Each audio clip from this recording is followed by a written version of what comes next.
হঠাৎ দুপুরে মনে হলো আমের সিজন তো শেষ হতে চললো, কাঁচা আম তো আমের শরবত, পোড়া শরবতটা করা হয়নি। তো আমরা সঙ্গে সঙ্গে আঙুল জেনে ফেললাম, দেখলে উনুনে আমটা পোড়াতে শুরু করে দিলাম।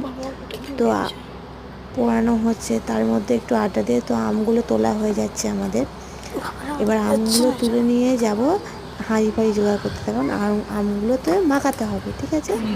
তো আমগুলো ছাড়াচ্ছি, অনেকটাই পুড়ে গেছে দেখতে পাচ্ছ। তো আমগুলো ছাড়িয়ে এবার একটা হাঁড়ির মধ্যে রাখা হচ্ছে।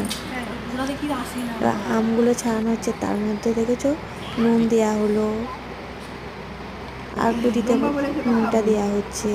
তার মধ্যে মানুও বিরক্ত করে যাচ্ছে সমানে।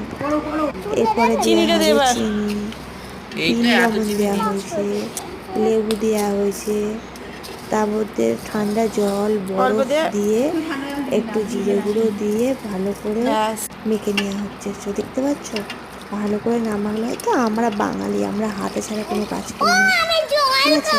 হাতে করে এবার মেখে নেওয়া হবে আমগুলো এদিক ওদিক পাল্টে পাল্টে করে ভালো করে মেখে নেওয়া হচ্ছে। এরপরে আমগুলো এবার নুন কম পড়েছে, একটু নুন দেওয়া হলো, তারপরে আবার এর মধ্যে জল দেওয়া হবে, জল দেওয়া হবে।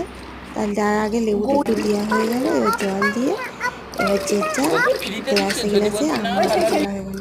তো আম পোড়া শরবতটা কেমন লাগলো তোমাদের দেখে? তোমরা যদি ভালো করে না বুঝতে পারো তো ভালো করে আরেকবার দেখে নাও। আর আমরা তো গরম গরমেতে ঠান্ডা ঠান্ডা আম পোড়া শরবত রেডি।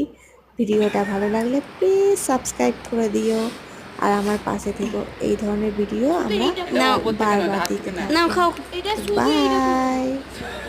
এই দেখ, খাওয়ার সময় ক্যামেরা